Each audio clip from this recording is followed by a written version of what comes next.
Whether you're coming from a boat or a stand, welcome back to the lodge with your hosts, Matthew Dredska. Wait, no, that's not what I meant. No, come on, no. Dang. Patrick Mudge. I really don't know what to say that's funny because I'm not a very funny person. True. And Nick Conder. There's a difference between picking and itching. Don't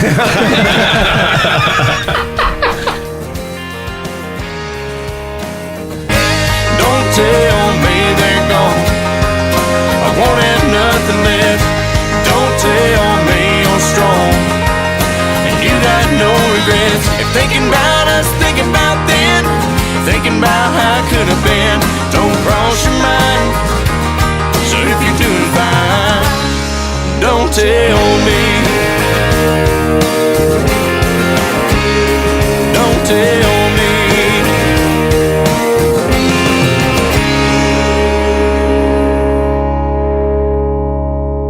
Back to the Lodge is brought to you by Icy Tech USA. Hey, let's just be honest. No one can ever completely beat a mature whitetail census. But if you play your cards right, you can fool them. Now, for all the work you put in to getting this close, make sure the camo you choose is up to the task.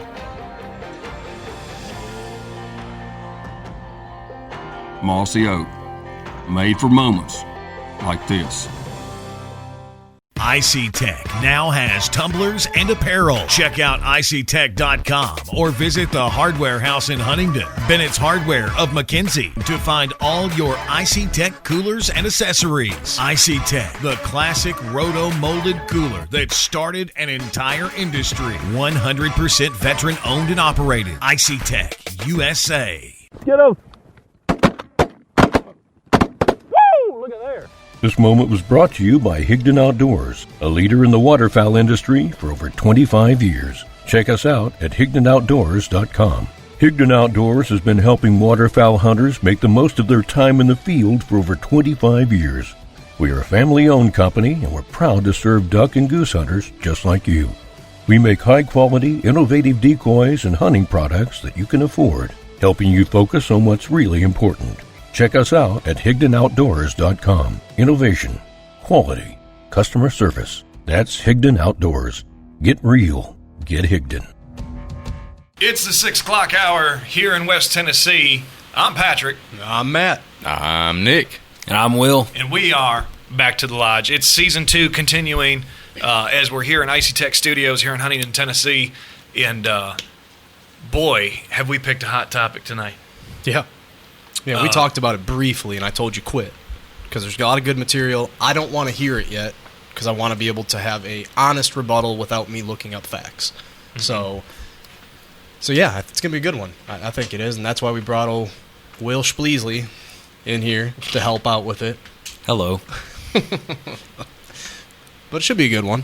We're gonna talk about, I guess, to cut it short, we're going to talk about tonight how you as an outdoorsman cannot shoot yourself in the foot, proverbially. I think that's a word. Or literally. Yeah. Yeah, or literally. Well, it's just, we're going to talk about the climate of hunting a little bit and how people have been doing good and then how people have been doing bad with it, and, sort of what we can do in the future to conserve what we hold so close. Trying to keep it alive for as long as we can. Well, I mean, we definitely were talking about this. I brought it up to you the other night, and what set this all off was, look,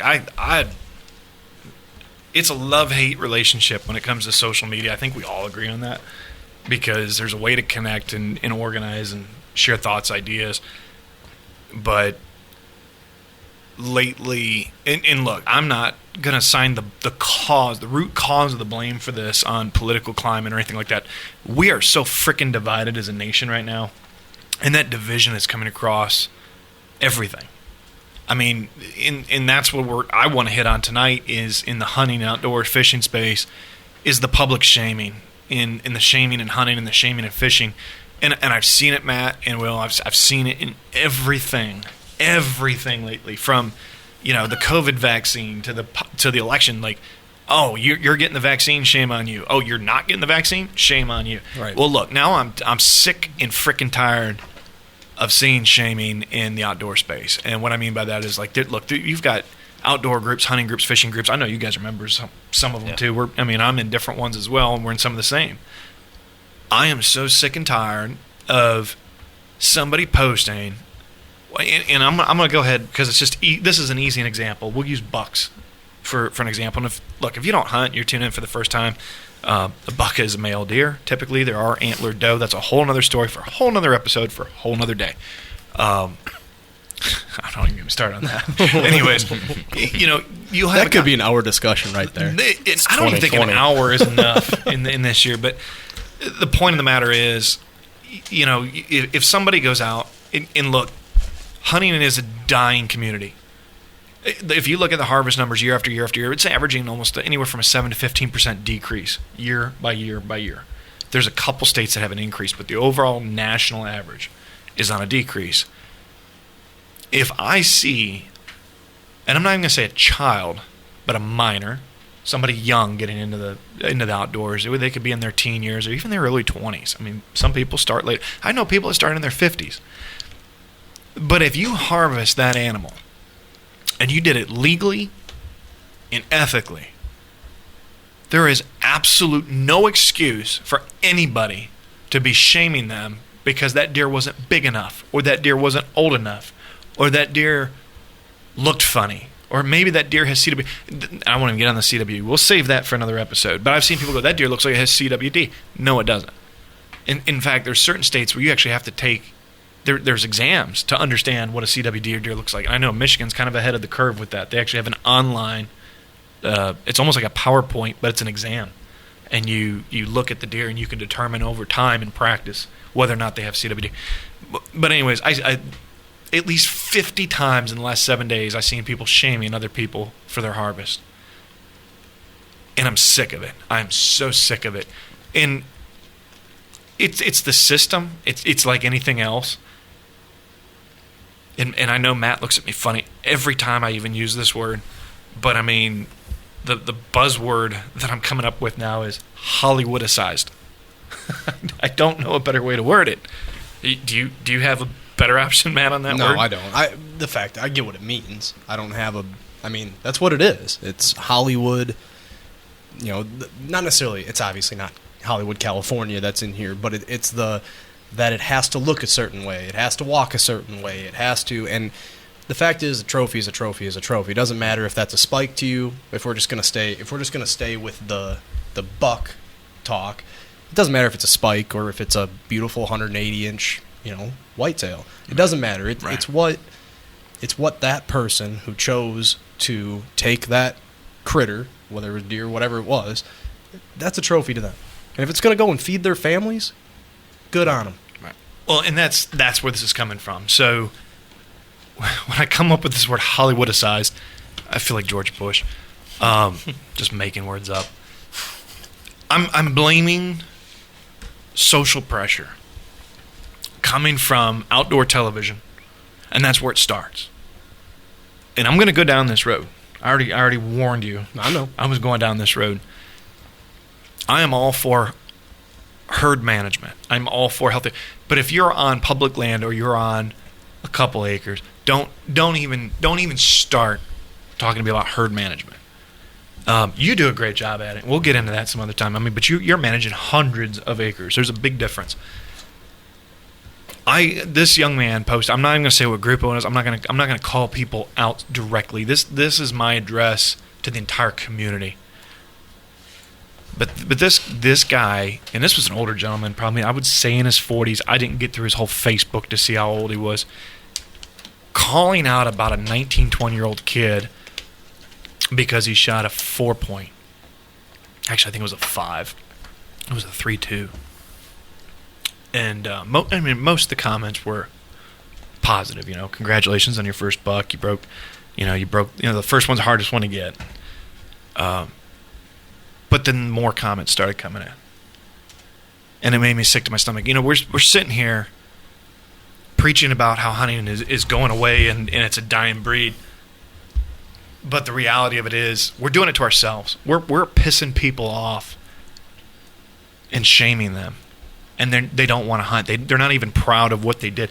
Look, if you're going out there and you're putting food on your table, if you've never done it, you ain't got no right to judge anybody else for doing it. It's been going on long before we were here, even before Native Americans. And if you're not even sure where Native Americans come from, you should probably look that up. They migrated here as well, a long time ago in the Continental Divide, as they came over from the Northwest. But hunting was part of that culture. In the early 1900s, there was approximately 300,000 white-tailed deer on average survey. Now, we're going to go with the benefit of the doubt because technology wasn't so great in 1910. But 300,000 estimated white-tailed deer to currently over 30 million in the U.S. I mean, some states have 300,000 harvest numbers. I mean, it's insane. Pennsylvania is one of the biggest numbers for states harvesting hunters. Wisconsin's right up there with it. Pennsylvania can't hunt on Sunday. Yeah, it's still a blue light law. And look, those laws have been around a long time. Some states don't want to change them. Some states do. I am not even getting on that tonight. Like that's a whole other ballgame. But the Hollywoodicize is what I'm getting to. In people on TV feeling like if you don't kill, first of all, it has to be a buck. And if it's not a buck that's 160, 170 inch plus, you're not a real hunter. F you. I mean, seriously, F you. The whole point of hunting is to feed your family. So if you're going to shame somebody based on the antlers, number one, you're now a sport hunter. And I have no respect for sport hunting whatsoever. Every single one of us in here hunts for meat and also to not just nourish our own families, but families in need. So let's get that out of the way. But this pissed me off. And you told me to keep it reeled in, so I'm keeping it reeled in. I want to clarify something. These guys that are out there and they're spending $10,000 a year on a lease, and they got a 10-year lease. I understand why you're doing some QDM, quality deer management, for the people that aren't aware, and that is taking smaller deer, letting them grow till they're bigger, waiting until they're at the size you want them, at their maximum growing potential. Some deer, you can tell after 2-3 years, aren't going to make it to that 160, 180 class, so you take them out. But if that's how you hunt, you're still eating them, good on you. I'm awesome. 180-inch deer, I don't care who you are, it's a pretty deer. Yeah. But I'm not going to be the one who's ragging on that 19, 20-year-old kid who just shot his first buck. Right. Damn, be a 5-pointer, don't matter. I mean, that's bigger than my first buck. My first buck was a spike. And I've killed many a spike. I agree. And at the end of the day, this is what it gets back to. And I was like, look, I'm going to get on this tangent because I'm pissed. But I also want to back some things up with this. And just like you said, the cost of hunting, what people are spending, if you're good at it, it is cheaper than going to a grocery store. By far.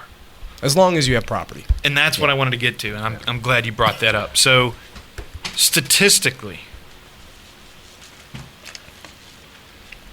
leases right now are through the roof, okay? It is average estimate, and there's a lot of projects out there doing research on this. So, look, I already went and did my research. Google your own. If you want to argue this or back it up, Google your own numbers. According to the USDA Price Index average for farmland in the U.S., it has gone up 300% in 20 years. What was 1,000?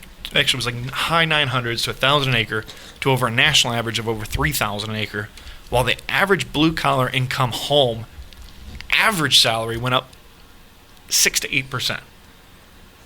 That's a steep difference. Right. Now, yes, minimum wage has gone up, but skilled wage has not gone up. And that was mind-blowing to me. We keep raising minimum wage, but we're not raising skilled labor wage. Right. That's a freaking problem. So you have a 300% cost just in access to the land. Now let's add on how much. I didn't even look into what licensing has gone up.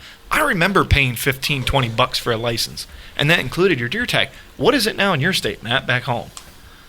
I only know now the non-resident, which is $3 just for deer season. Sure. I think it's $352 is what it cost me a couple years ago when I went up there and bought it. I haven't bought it the last couple years. I've been going out to deer camp and just hanging out while they were hunting. Yeah. Because, that's a lot of money.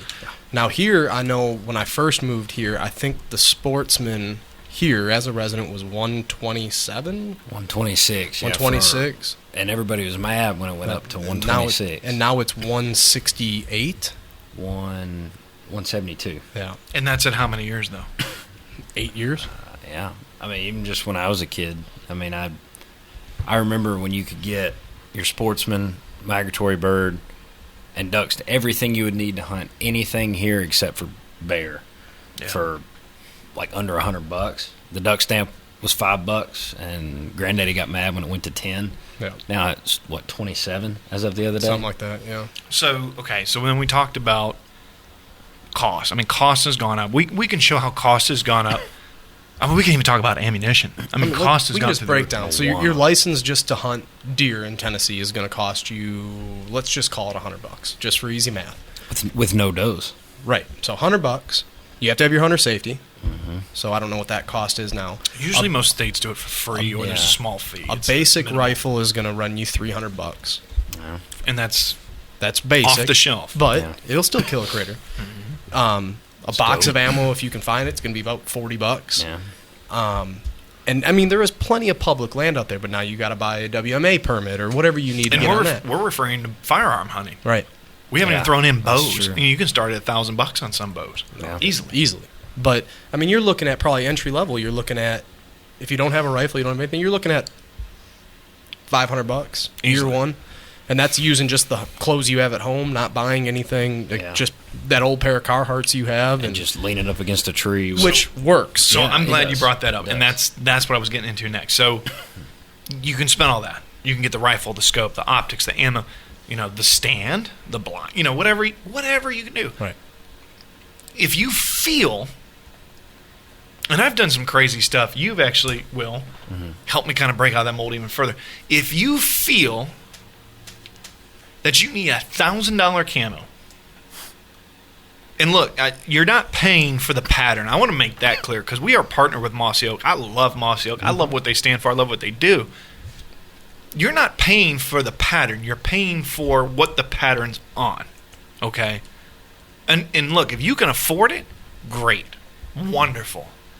But don't shame somebody because they don't have what you have. And that's where I have a problem. I can go out and hunt, and you can too, and I know you can too, and hell, even you can too. We can go out with absolutely zero camouflage on. Zero.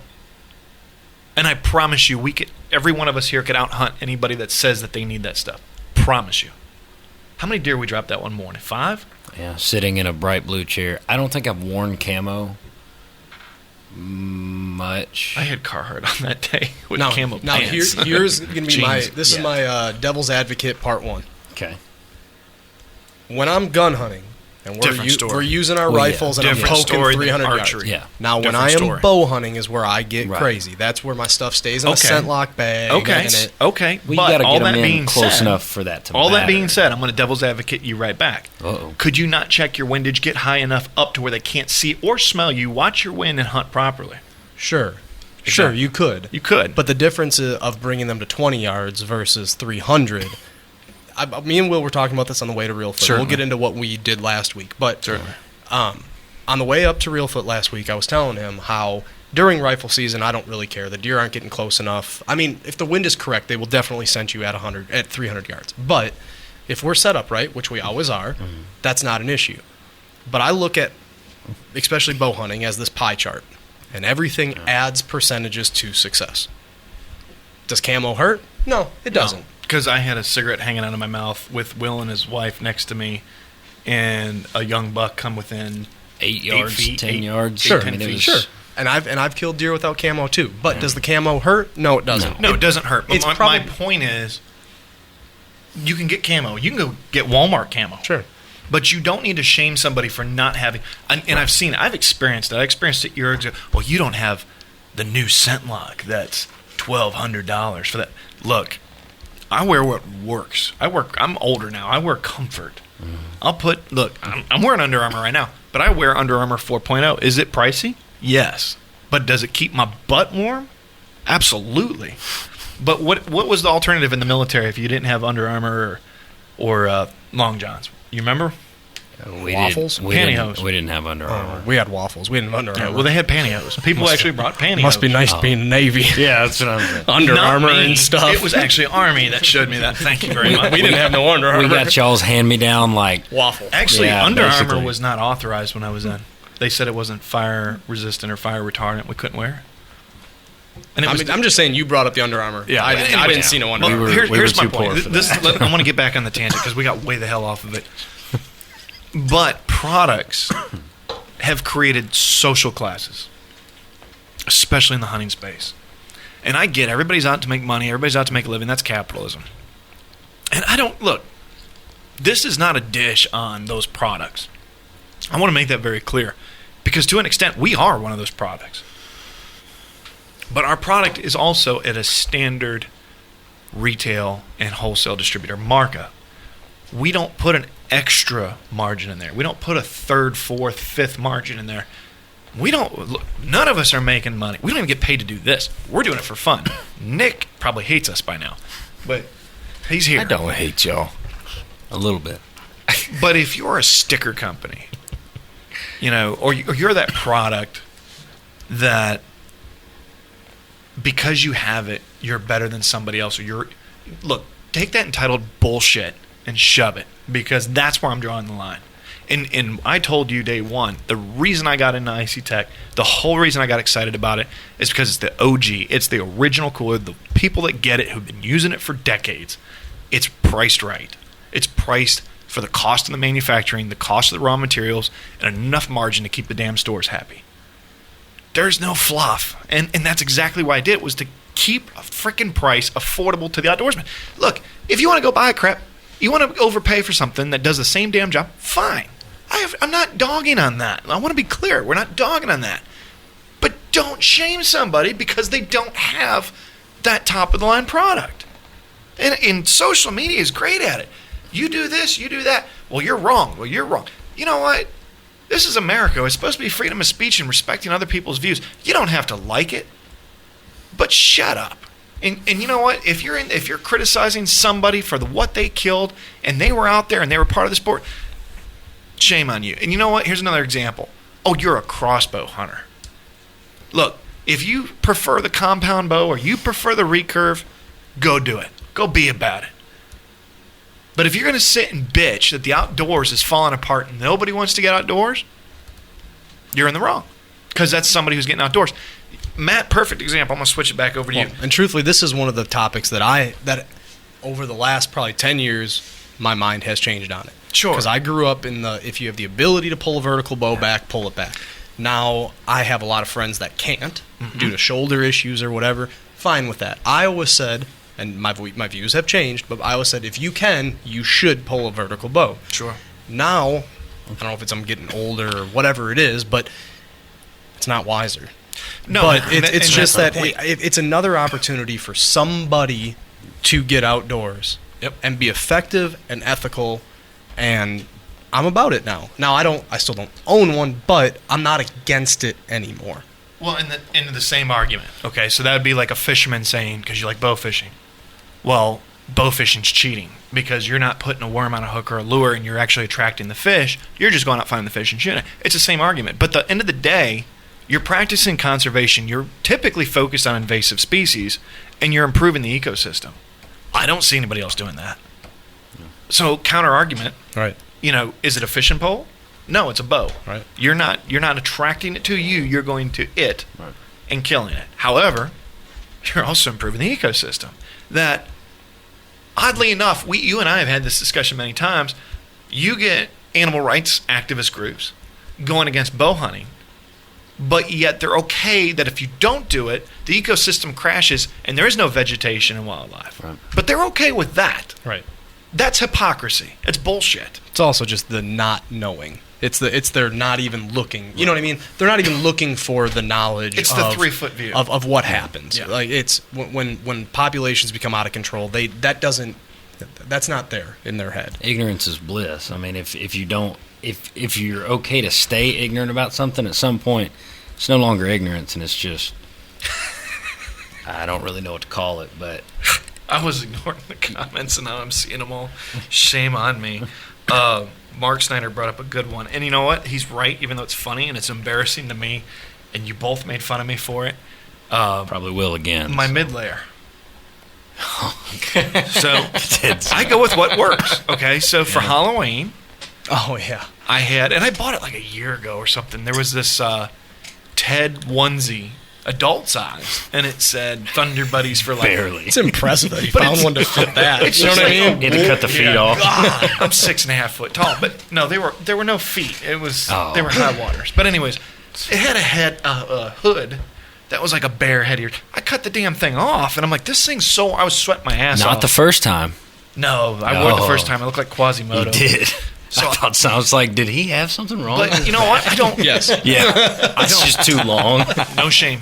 No shame. I don't care. I cut the head off, and I zipped it up on my mid-layer. And Will's like, dude, you're wearing your Halloween costume. I'm like, I'm sweating my ass off right now. I'm comfortable. And I was warm. You're like, I'm cold.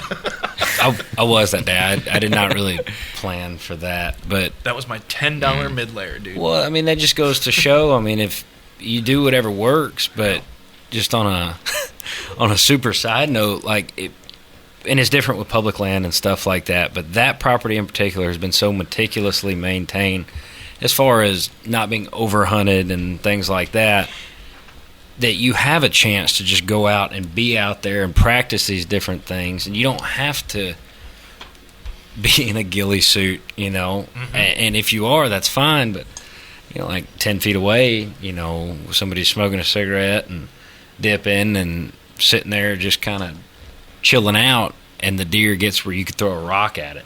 Mm-hmm. You know, it happens, but there are certain practices that fall into place. And you're right about, you know, yes, you could do things that make that occurrence happen more often. You don't have to is the point. No, you don't have to, and especially like with rifle hunting. I mean, as long as you're out there, your wind is right. You have permission to be wherever you are, you know. And it's one of those things that previous planning. I mean, planning ahead and taking care and being stewards of the land. I mean, is what gets you to the point where you can do that. Where you could take somebody out. We could take somebody out there who's never been hunting before, put them on any of the rifles. I'd probably put them on hers. You put them on a rifle that's sighted in, ready to go, and just tell them to do it. And then you could show somebody start to finish how the whole process works. They don't see, it's like any kind of production, they don't see the years or the weeks or the days of work that go into it ahead of time. They just get to experience it firsthand and see, hey, I really enjoy this. Yep. This is something I want to keep doing. Mm-hmm. You train them well so they know what to do in the future, so their kids, their grandkids, and whatnot. I think that's how you keep the sport going. But you're 100% right. You know, getting on there and complaining about the camo somebody's wearing or how old it is or whatever the case may be. I don't even wear camo. Well, and you know what? Like, I have a lot of things that I can pick apart in the duck hunting world. But here's one thing that I will say. From my experience, the blind hunters, not the ones that... All right, so I'm going to break it down for people that don't know. Some people hunt ducks wearing waders in the field, cornfields, or against a tree and some timber. Some people hunt out of duck blinds, which is a wooden building built that you can conceal from the duck, where camo isn't as important when you're hiding in a duck blind. So one thing I will say that is nice about the blind hunting duck hunters is how many different camo patterns were in the blind with us. All 8 of us had different. Yeah, including my Diamond Rio jacket and gray pants. We all had different camo, and the only question, the questions weren't, because I had the most expensive hunting jacket out there that I bought years ago that I shouldn't have, but whatever. I spent $300 on I'm not going to say the name, on a jacket. Bougie. But it's cold. It doesn't work. I stay cold. So I looked at our buddy Reed and I said, "Man, what are you wearing? It's not the camo pattern. Are you warm?" He said, "Yeah, I just got this $50 hoodie, which it is in a camo pattern, but it was natural gear. He was wearing natural gear, which maybe doesn't hold the weight of some other bigger name camo companies, but he goes, this is all I wear from the start of the season to the finish of the season. This hoodie is what I will wear." And he was warmer than me in my $300 jacket. His bibs and jacket, that hoodie probably didn't cost maybe half of what your big expensive jacket. And then you look at Chase, and hey, Chase, what are you wearing? Well, I'm wearing blah blah blah, and it's warm. It's just it's all about warmth, not the pattern. And camo, I believe it helps in the woods, but I don't think it's a necessity. I think it's situational 100%, but here in West Tennessee in particular, you could see 100 different kinds of camo, but around here, most people hunt out of trees 20, 30 feet up in the air, or they hunt out of elevated box stands where it doesn't matter. It doesn't matter. You can smoke cigarettes. You can, don't do it as bad, but, you could do all these different things, but, I mean, when it comes down to it, it's about training. We were all brought up, differently, but if somebody's never, you saw it in the military, somebody never been around guns or anything, and you get to the range and they outshoot you. So you don't have to retrain anything, but you show somebody the right way to do something once, and that's going to stick. I love watching the guys in hunting videos on the hunting TV shows, and they step out of their box blind in $1,200 of camo, and they've been hiding in a box for the last 12 hours. Right. Like, who are you hiding from? Had no better luck than we did. Probably worse luck a lot of the times than we did laying on the side of a field. Well, people not need even to in the understand. trees. The one time I went hunting out there on your property, we were sitting in brightly covered lawn chairs, not with our backs against trees, just on the field edge, tucked back just a little bit. I was wearing my tan Carhartts. You were wearing something similar. Your wife was wearing something similar. And we just sat there, and I don't know how many deer we watched. I know we watched that 8-pointer for 30 minutes just trotting around. I mean... Well, and I'm going to steal that from you, Matt, because that's... When we talked about camo, you're talking about expensive camo, cheap camo. Okay, camo's camo, camouflage, and I want to explain kind of how that works. So there's different patterns of camouflage. So there's... Because we know how this works, but we can't assume everybody listening knows how the camouflage business works. So, you've got your major patterns everybody knows. Obviously, mossy oak. I'll bring up mossy oak because we know them, we love them, they're great, and their patterns work. They're effective, and some of them are old, and they've been popular long before we were ever around. Still are 60s popular. or 70s. Yeah. Yep. Some of those are still super popular, especially the bottomland. So, so what people need to understand is, no matter what camo pattern out there that you choose. Okay, the price of the product you're buying has nothing to do with the pattern itself. So you can go, I'm going to use mossy oak bottomlands as an example, and if mossy oak gets mad at me for explaining this, then so be it. I love them, and I have nothing positive to say about them. Nothing but positive to say about them. I'm still going to wear it no matter what you say. I'm going to wear my mossy oak every time, too. But my point is, you can buy that same pattern, with the same insulation, with the same waterproof or non-waterproof barrier for $20 or $2,000. And that's where people go, well, I don't like Realtree or I don't like mossy oak. They're more expensive. No.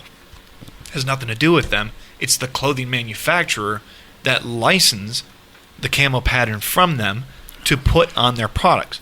We fully anticipate to do our mossy oak coolers here soon. We've been working on the prototypes with hydro dipping, and I would love to have the lid patterns that we debuted at ATA. Was it SHOT Show? ATA. So ATA last season. That's a license that we have in a partnership with mossy oak. So when people go, well, why is one $20? Why is one $1,000?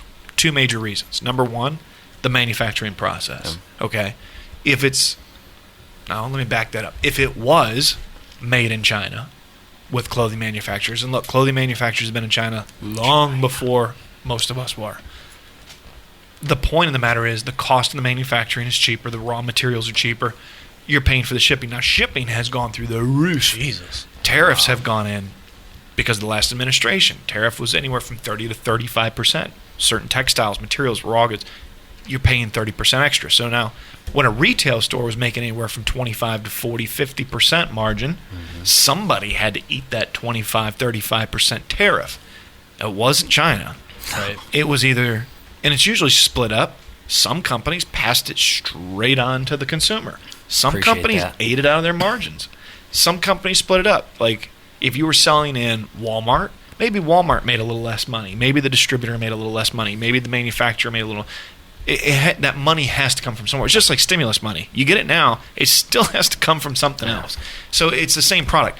If you're paying more, maybe it's made in the U.S. Maybe the people at the U.S. factory make $25 an hour.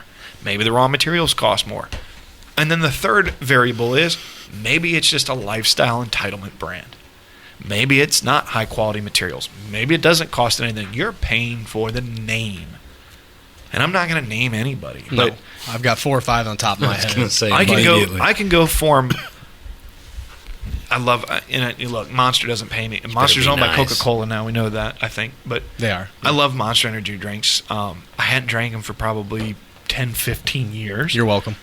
Yeah, and then Matt got me hooked back on them again. But anyways, my point was, I don't know if that was a good idea. If I wanted to start monkey butt energy drinks, I could call Monster Energy and say, I'd try it. Yeah, can I white label your product or OEM? And they say yes or no. Then if they say yes, they say, what do you want on the can? Pay us enough money and you can do whatever you want.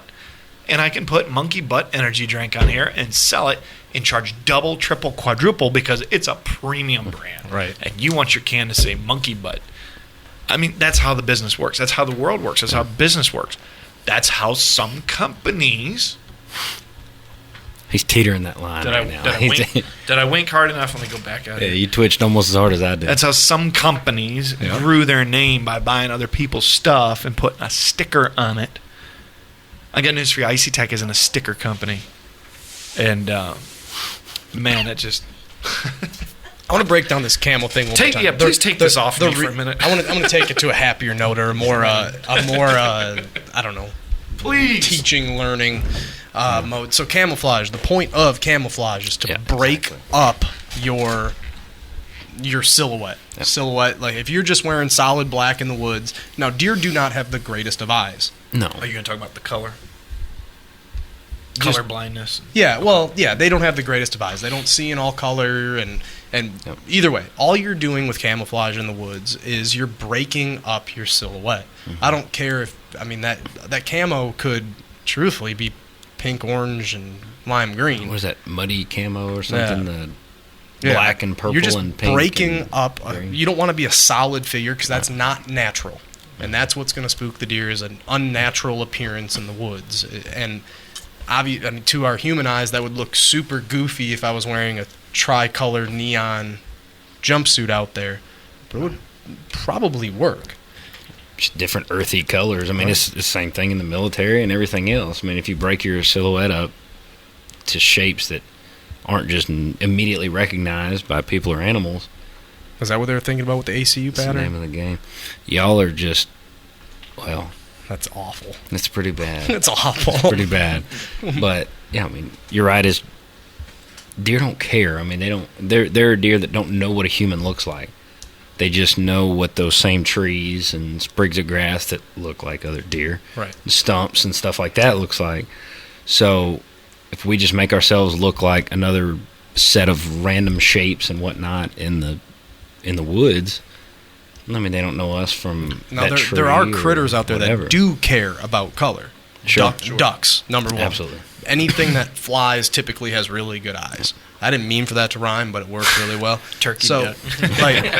like ducks, you're not going to stand out there outside against a tree and blaze orange. No. It's just you're going to flare every duck that flies by. But deer, you can get away with some stuff. They're kind of, I don't call them dumb, but they're so set in their routines. I mean, some of them live at the same, half acre, 1 acre their whole lives. Right. They just, as long as the food doesn't go away and there's water nearby, they just stay there. I think it's things that fly and predators are the ones that have the best eyes.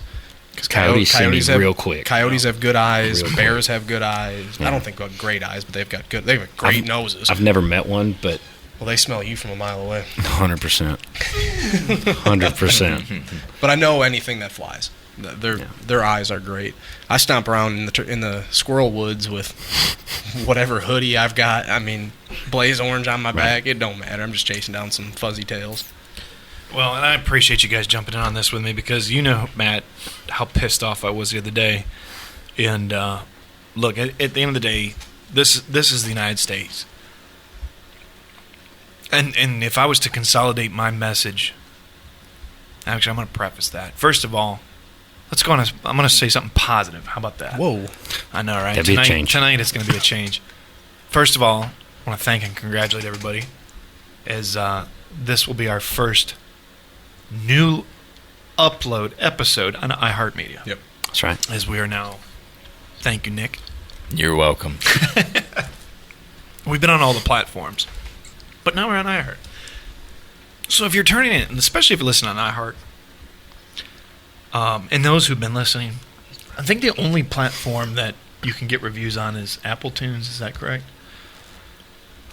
That's the only one I've seen. I know you can on Yeah. Apple Podcasts, but I don't. We've had hundreds now, 150, 160 all 5-star reviews. So if you're listening, and especially if you're on that platform, and you gave us that 5-star review, thank you. Yeah. Thank you from all of us. And that means a lot to us because without you, we don't have a voice. And that's really important that I want to address that before I consolidate this message. But the reason, I grew up, I'm going to say this, I grew up in the outdoors. I grew up fishing. I learned to fish from my grandmother. We talked about that in a previous episode. Catching bluegill off a pond even. But it was something. I was 3 years old, Yeah. But I grew up in the outdoors. I grew up in the appreciation for the outdoors because at the end of the day, society has brought us luxury, convenience. Almost anything that goes to the U.S. Patent and Trademark Office as an invention anymore is to make your life easier or make you lazier. Bottom line. It's not about creativity or new engineering or a new way of doing something. It's an easier way of doing something. I don't care if you're blue, red, conservative, liberal, COVID fanatic, COVID conspiracy theory. I don't care. This is America. You have a right to think how you want.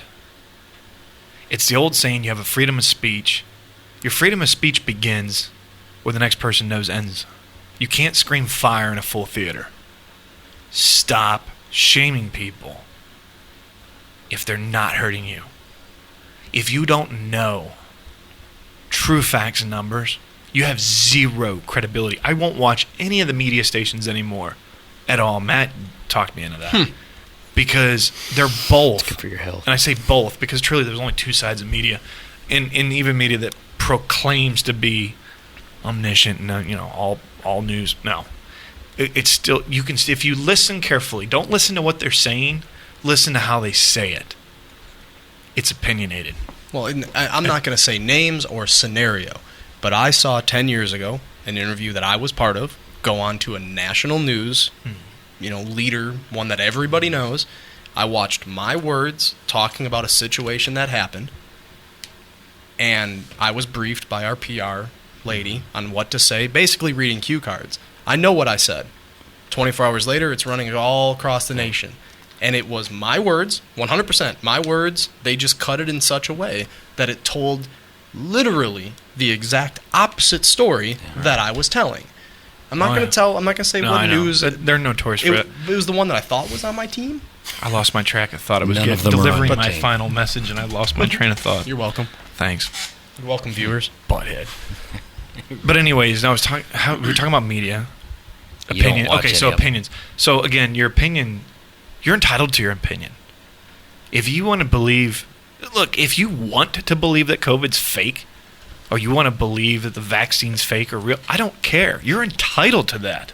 This is the United States of America. You're entitled to that. But as soon as you make somebody else uncomfortable because you're shoving your views down their throat, you're in the wrong.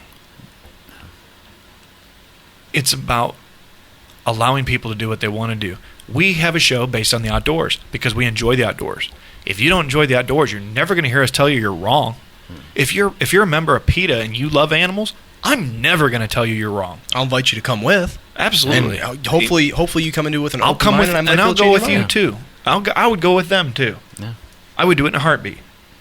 But let's be open to each other's opinion. Let's respect human beings because that's the only damn race on this planet that is doing anything. So as Matt likes to say, either don't just talk about it, be about it. The shaming's got to stop.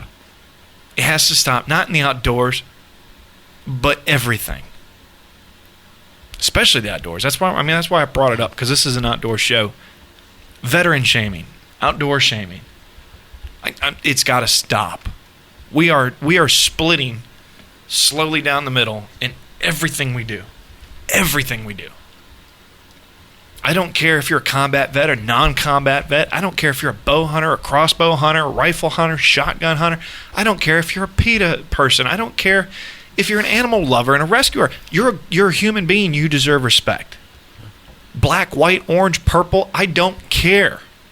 We've never had these problems, like to the degree they are today. And I want to thank our listeners for putting up with this rant. And especially you guys for putting up with me every single day. But everybody should be a lot prouder of us than I think they are. Did you say prouder? Yep. You made up words. Why can't I make up words? Because you can't spell mine. Okay. I can't spell mine either. Hollywoodicized. Nope. Somebody coined that word. Maybe we can put that in Webster Dictionary next time. Not a real word. Look, I mean, at the end of the day, we all have our own opinions. We're entitled to our opinions. You're entitled to your opinions.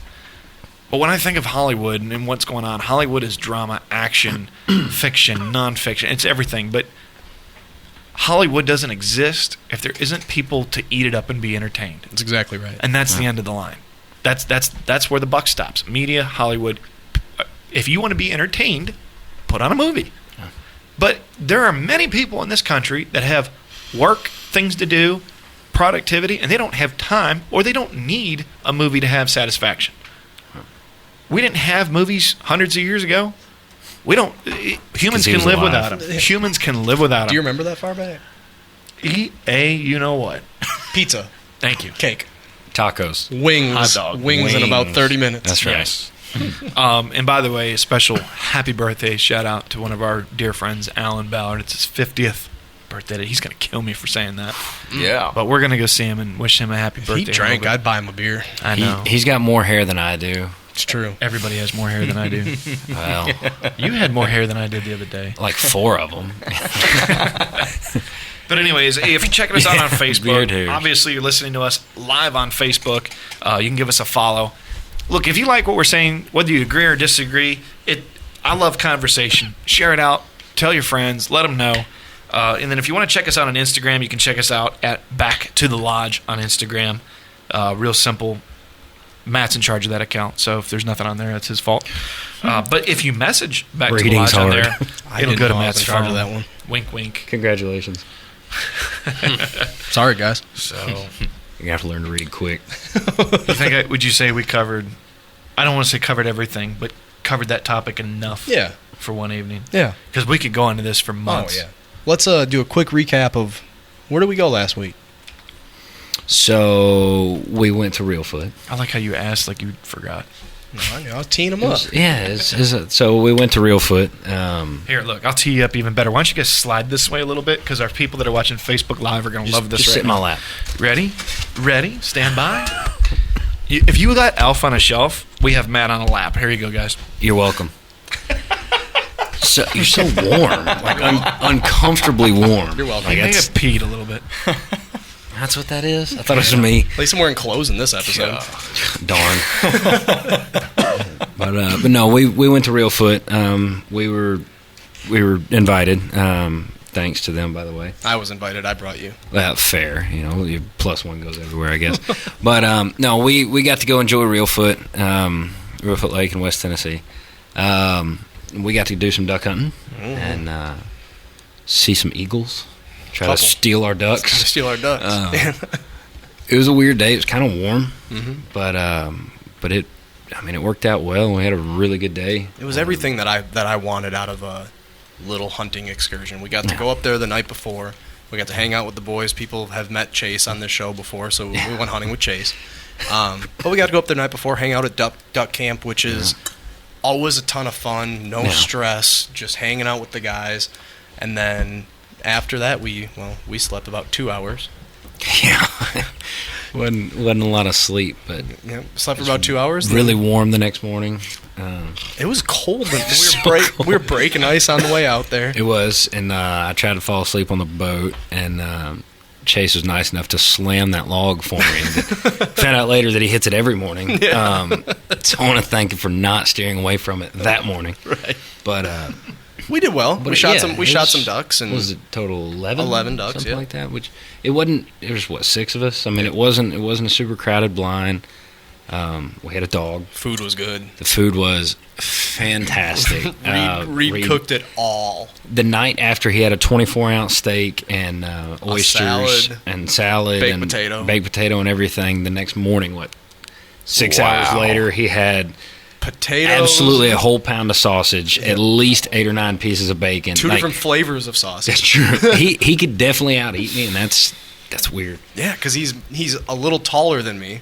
Dude, but everybody can out-eat you. No. Easily? No. That's a weird thing to say.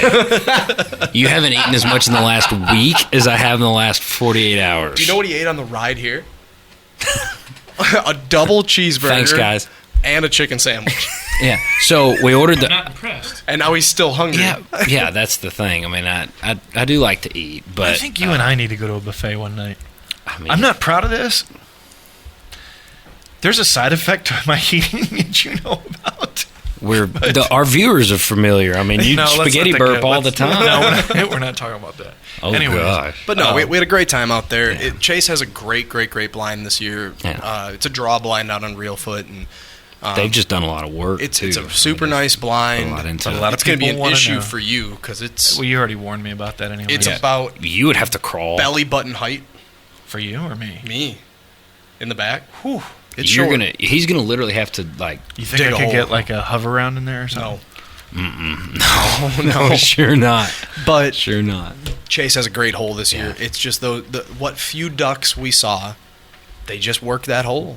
And I don't know that we had a single duck come into the decoys that left the decoys. No. Good shooting. No, some fast movers that kind of skipped over us when we were talking and wasn't paying attention. But that's the thing though. It's big enough where 6 people could sit out there and smoke and joke and hang out, and we'll get Patrick out there in January. Chase is going to bring us up again, and then Tennessee's doing that really cool season this year. Yeah, I know. I'm looking forward to it, but I'm also not looking forward to the jokes, the photos, and the pranks that are going to happen to me being as tall as I am. I'm more worried about you. I'm more worried about you coming out of the shooting hole. Yeah. You coming out of the shooting hole only because when you're going to be waist high. When the ducks are flying, you dip back behind and underneath the lip, and you just sort of watch them through the brush. That's going to be a very awkward angle. I don't know if I'd be able to move back forward. And then to come out, it's the most comfortable blind I've ever shot out of because about just below my chest is out of the blind, so I can swing. But you're going to be, your belt line is going to be where the blind ends. But it's going to be a good experience. I don't know if you're how tall are you usually? Big tuck hunter, like 5'9"3/4. And how bad was it for you? I'm just wide. I mean, shoulder width wasn't. I mean, I kind of had to like squirm up there, and I mean, I'm not exactly a petite lady. I mean, I'm 9 inches taller than you, so I mean. But this is how duck blinds, especially open water duck blinds, they've got to be low profile. Yeah. Oh yeah, I get it. So it's just how it is. You're going to be tall, but I mean, honestly, you could almost. He could sit in that chair. Yeah, sure. No, absolutely. Zach's chair or whoever it is. Yeah, Zach's. You could sit in the chair and shoot comfortably. Yeah. I mean, you would be fine on that, but I don't know if you're a big duck hunter before or not, but I've never been. Oh, then it's going to be a great experience. That was supposed to be my first super trip. Great experience for me watching them. You're welcome. Thank you. It was not my first trip, but I'll take every one of them because it's a different experience. And when Reelfoot, we're particularly blessed. I mean, over here because Reelfoot has the eagle migration and is one of the. Yeah, we watched at least 3 different eagles at one moment. Yeah. And then it's just such a unique lake. It looks like a slice of Louisiana got dropped up in northwest Tennessee. It's cypress trees. The story is neat. It's all neat. The foot that is real. It is. It's a really cool lake. Yeah. It still sits on the Mississippi Flyway because the lake sits on the Mississippi River. But once them ducks get here thick, Chase is gonna have his hands full in that blind. Especially come January. Yeah. I mean, it's one of those things. It's not overly commercialized and stuff like a lot of these places are. It's you go there and there's like one gas station. There's like a couple of little restaurants. We had to drive to Hickman to get a steak. It was good though. It was good, but it's an experience. It is. Yep. It really is. That's awesome. I'm glad you guys had a good time and it was safe and you got some birds and everybody came back in one piece. That's always good. That's pretty much going to wrap it up for this week here on Back to the Lodge. As I'm going to switch out. I do want to take a moment on behalf of Back to the Lodge and IC Tech USA to wish our listeners and viewers a happy Thanksgiving. We will have a show. How about a Merry Christmas? And that one's. It must be the monster. It's like Back to the Future or something. That bottle looks a little lower than it did does, before. it You've been does. taking secret pulls off it or something? It was definitely not me and Matt. It had to be you. That was good. I mean, I didn't even catch myself. You guys are like, I was and waiting for Christmas. you to catch that. You said it with such confidence, it almost hurt to say something. Well, honestly, he had me confused. I was like, oh shoot, dude, he was fully committed to that. He was. I was excited about turkey again. We hope you had a great Thanksgiving. There you go. But even more so, we hope you have a great and safe Christmas holiday with your family. We hope that everybody stays healthy, and that we look forward as our next episode will be right before the New Year's. Yep. And thank God this year is over. Hooey. So, live from West Tennessee and IC Tech USA Studios, I'm Patrick. I'm still Matt. I'm Nick. I'm Will. And we were Back to the Lodge. We'll see you next week, guys. Have a good night. Hey everybody, Nick here from Back to the Lodge. If you like the show, don't forget to subscribe to us, like, comment, and click the notification bell below so you can be notified each time a new show gets uploaded. And if you want to see us and hear us live, you can go to Back to the Lodge podcast Facebook page and view us each Wednesday night from 6 to 7. But until next time, we'll see you when we head back to the lodge.